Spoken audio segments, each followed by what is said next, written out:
Gossip Girl's impact on fashion and TV in the 2000s. If you were a fashion-loving tween, teen, or young adult in the late aughts/early 2010s, then odds are you've watched an episode or two of Gossip Girl. A full-fledged cultural phenomenon, the series originally aired on the CW from 2007 to 2012. The show, which followed the scandalous lives of Manhattan's young elite, was loosely based on the novel series of the same name by Cecily von Segeser that was published back in 2002. As is usually the case, there are numerous differences between the show and the novel series, including the show giving Chuck Bass's character significantly more attention, adding a lot more relationship drama, and perhaps most notably, actually revealing Gossip Girl's identity. Speaking of which, let's just rip off that spoiler band-aid right now. Gossip Girl is Dan Humphrey, and it makes no damn sense even to this day. I can't believe it was Dan.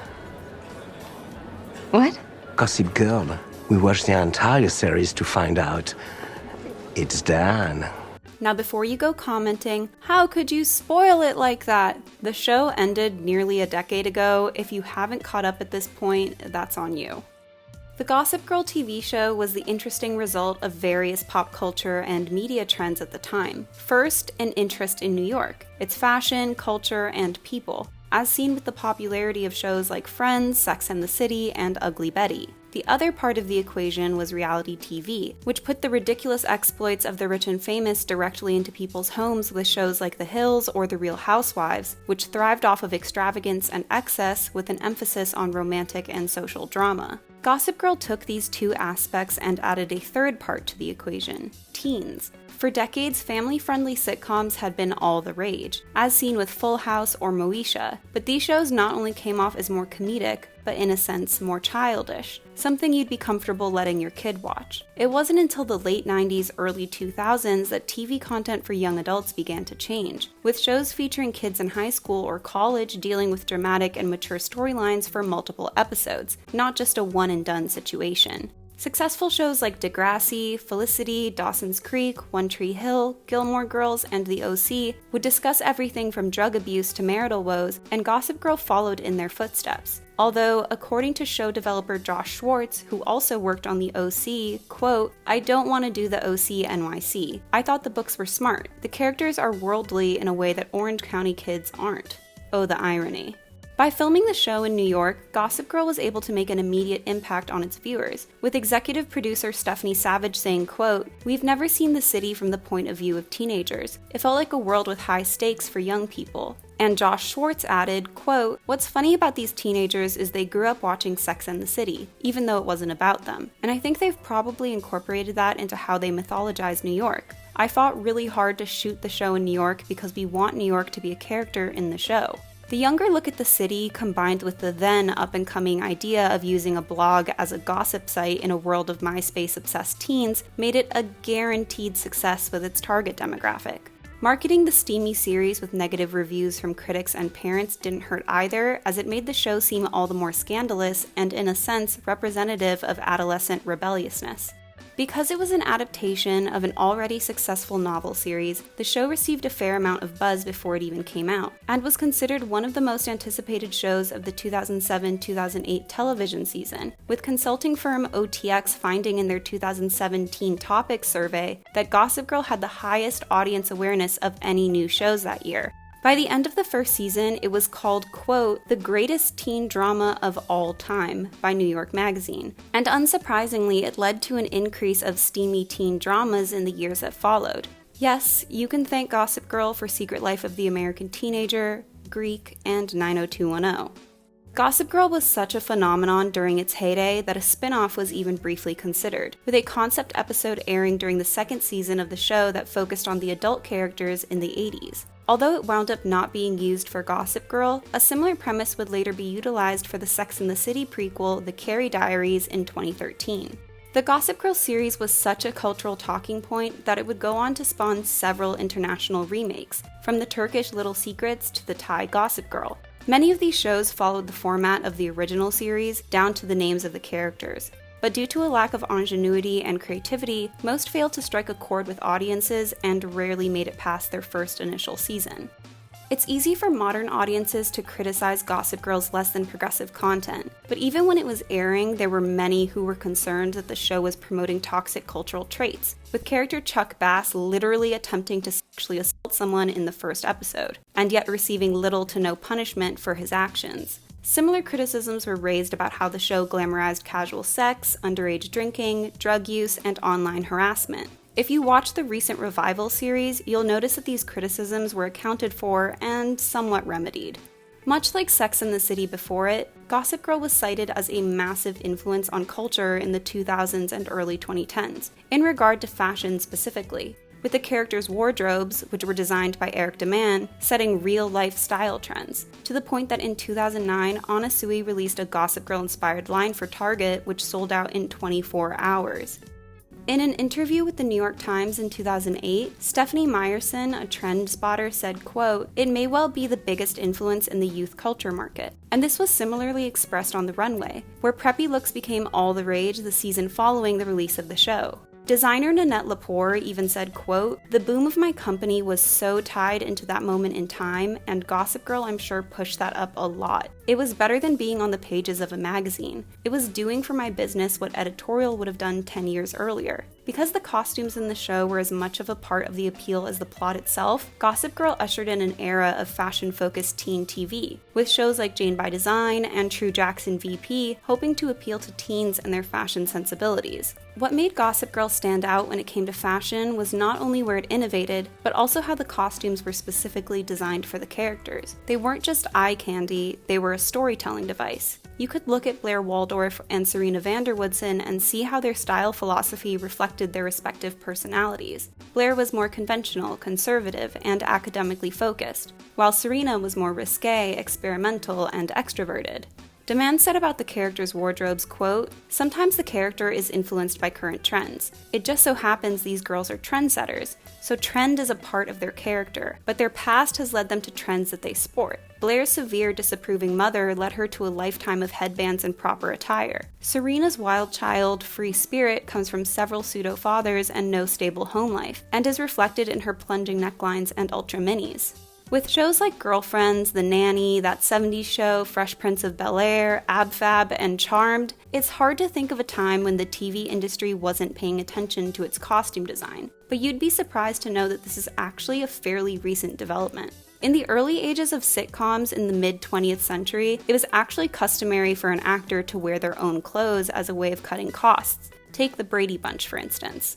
Because the TV industry had spent such little time developing its relationship with fashion, when Gossip Girl's costume designer Eric Deman, who had previously assisted Patricia Field on the set of Sex and the City, was first looking to source costumes for the show, he actually found it quite difficult, as at the time the fashion industry was under the impression that television wasn't as efficient a marketing tool as a traditional magazine ad or red carpet appearance. Deman said, quote, "Fashion designers and the PR houses just really didn't want anything to do with television. There was such a stigma about the look of TV." But after the surprising popularity of the show, and subsequently its attractive young stars, brands changed their minds. And by the second season, Deman was receiving pieces from Chanel to Valentino. Being able to use these luxury designs throughout the series not only gave the world of Gossip Girl an editorial look, but also helped bring a sense of realism to the situation. If the characters were wearing couture, it was easy for the audience to believe that they were a part of the 1% with more than enough money to spare.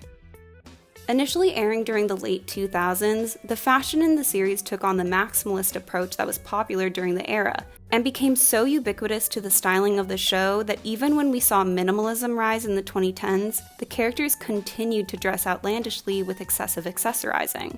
Although retroactively the outfits in the original series come off as very of their time and not necessarily wearable, there were many aspects of the costume design that went on to spawn real-life fashion trends.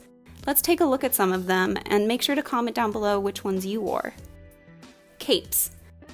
Considering the show actually filmed out and about in New York during colder months, it made sense that they would dress their actors in exquisite outerwear to help keep them warm. While trench coats were undoubtedly popular on the show, they'd never actually been out of style in the first place. It was actually capes, a draped sleeveless form of outerwear, that the show wound up making a full-blown trend.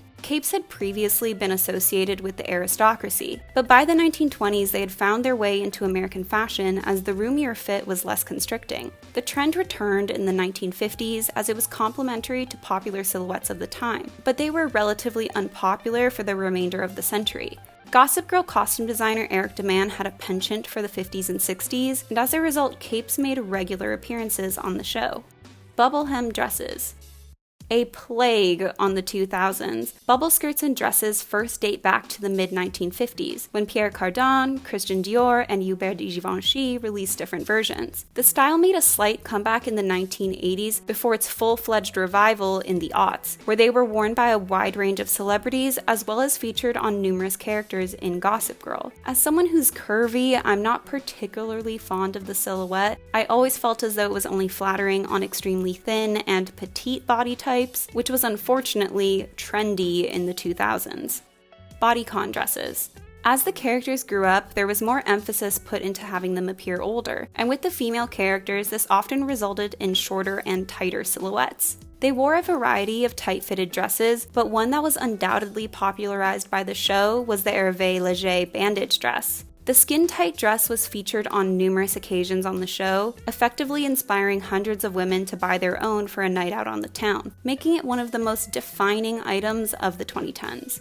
Gowns. In the early 2000s, evening wear was more on the casual side, with jeans and short dresses becoming appropriate cocktail attire. But Gossip Girl brought back the glamour, with the characters wearing floor-length couture gowns regularly. From Zuhair Murad to Marchesa to Oscar de la Renta, the girls in Gossip Girl were constantly wearing drool-worthy dresses that made them look like real-life princesses. Preppy style. A style aesthetic that became near synonymous with Gossip Girl was the preppy schoolgirl look. When the show first began, many of its characters were in high school, going to either the Constance Billard School for girls or the St. Jude's School for boys. Their dress code didn't seem strictly enforced, so many students took creative liberty with their uniforms, resulting in many of the show's most memorable outfits, with hardly anything being worn twice. When asked about designing the uniforms, DeMann said they were actually inspired by private school students he saw out and about around Manhattan. Quote, "I used to hang out outside the Upper East Side private schools just to see what they were like and what the world was like. I'm not from the Upper East Side, I live in the East Village, and it's a very different world. I'd go to these schools and see the girls come out and be like, oh my god, she's carrying a Balenciaga bag, and that one is wearing knee-high Argyle socks, and that one's in Tory Burch shoes. You could tell there were different clans of girls by how they were accessorized or what they were wearing. You could definitely see they had a fashion sense to them even in their uniforms. Then I took that and ran with it and wanted to push it over the top. It's the heightened reality that we were trying to create." He further emphasized this in another interview by saying, quote, "I saw how edgy those girls were, how forward. They wore their school uniforms a little shorter, a little tricked out, definitely tailored to fit them perfectly, and they took liberties through their tights and bags." The influence this all had on DeMann's styling of the show's school looks was undeniable, and throughout the first few seasons we see a wide array of plaid skirts, tights, headbands, blazers, blouses, and neckties. Although everyone on the show wore a uniform at one point or another, the audience could easily tell the characters apart because they still had their own style identity. Blair and her minions stuck to colorful, quintessentially feminine takes on the uniform with obvious references to the 1950s and 60s, while Serena went for a more laid-back, boho chic look with sex appeal. When Jenny Humphrey aged up and developed her rocker fashionista aesthetic, which was heavily influenced by actress Taylor Momsen's personal style, her uniform incorporated more leather and lace, mirroring her character's more edgy and mature attitude. As previously mentioned, the preppy looks on Gossip Girl were so popular that they began appearing on runways shortly thereafter, but even other media took notes, with teen movies like The Click, Legally Blondes, and Wild Child putting their school-aged characters in very similar elevated uniforms with high fashion influences. Even the early seasons of Pretty Little Liars featured Gossip Girl-esque styling. Academia-inspired patterns. As previously mentioned, Gossip Girl was all about the preppy look, which meant patterns like plaid, argyle, and houndstooth were worn by male and female characters alike as an ode to classic uniforms. Even when they aged up and left school, they continued to incorporate these patterns into their wardrobes, with Blair Waldorf being its most staunch supporter. Metallics. With early 2000s maximalism came sequins and rhinestones, as seen with the rise of Ed Hardy, but Gossip Girl decided to take the trend and make it more wearable. Comparatively at least. Serena, the attention grabber, would wear metallic fabrics and sequins in dress, vest, or jacket form. Although the shiny trend fell out of favor by the mid-2010s, they seem to be on their way back, what with the recent 2000s and 1970s revival. Headbands. I hate that stupid headband! Ow, my head! God! Undoubtedly the biggest trend set off by Gossip Girl, headbands were Blair Waldorf's thing, and the accessory was worn by the character near constantly throughout the series' run. Blair's style took a lot of notes from the 1950s and 60s, and considering the headband was all the rage then, it was no surprise that they would be incorporated into her look. It's also to be noted that headbands have always had preppy connotations, as seen with their usage in 1995's Clueless. The headbands Blair wore ranged from simple to outrageous, but considering how popular they still are, clearly she was onto something. Oh, no headbands in college, okay? Blair regularly wore headbands by designer Jennifer Behr, who said, quote, "The sales for those pieces would skyrocket and they would stay high. It wasn't like the next day it would drop. They were staying high for months afterwards. People were looking very specifically for the things she wore on the show, which just proves the impact that the fashion on the show had on its audience." Hats. As the show progressed and fashion evolved, hats began to make more and more appearances, with everything from fedoras to beanies to berets appearing on the heads of numerous characters. Serena would often wear them in the summertime, making straw hats a certifiable trend for a few years. And in season 5, Blair swapped out her headbands in favor of retro hats, as if to say she was growing up, and her headwear was as mature as she now was. Demand said about the character's evolution, quote, "I feel like the headband was such a thing for her when she was in high school. We wanted to segue out of it for a little bit." Silk scarves. When Serena is introduced, she wears a silk scarf tied around her neck, and the accessory became as associated with her as Blair's headbands, and we would see them appear in her hair or around her neck. Silk scarves are still going strong today, with people using them not only as accessories, but as entire articles of clothing. Pussybows. Also known as the lavalier, this trend was a large part of the girls' everyday wear on the show. Incorporated into fashion most famously in the 1960s by the likes of Coco Chanel and Yves Saint Laurent, the pussy bow eventually made its way into women's workwear in the 80s, where it was seen as professional yet demure. And interestingly, the style has remained a favorite amongst politicians to this day. Like many of Gossip Girl's most popular trends, Blair Waldorf wore the pussy bow most regularly, indicative of the character's desire to be seen as powerful by others. Neckties. The opposite of the pussy bow, neckties gave a masculine edge to what might have otherwise been a feminine look. Commonly worn by the men in the show, Jenny Humphrey and Serena Vanderwoodson gave the necktie the cool girl treatment, and soon enough wearing ties with t-shirts was all the rage. Although, I'll admit that you could probably credit this back to Avril Lavigne. Cutouts. If Blair was all about looking conservative, Serena was all about showing as much skin as possible. Many of her dresses and tops featured cutout details on the bust area, sometimes showing skin or covered with lace, which alluded to her character's more flirty and extroverted personality. The cutout trend would explode in popularity in the 2010s shortly after it appeared on the character. Ballet flats. It was incredibly uncommon to see the girls in Gossip Girl wearing flats in general, so on the rare occasions they weren't wearing towering heels, odds are they were wearing ballet flats. Named after ballerinas and their point shoes, ballet flats were a staple of the 2000s, where they would most often be worn with tights and a dress, leaving us all looking like we were children about to take to the stage. There's been talk of them making a comeback, but my giant feet will not be participating. T-strap heels. Retro shoes were regularly featured on Gossip Girl, from Oxfords to peep-toe pumps. But T-strap shoes, first popularized in the 1920s and 30s, are what I personally associate with the show. Strappy little shoes that you would see on Carrie Bradshaw had long been what was popular, so when Gossip Girl came around, their shoes were seen as a touch blockier and sturdier in comparison. Knee-high boots.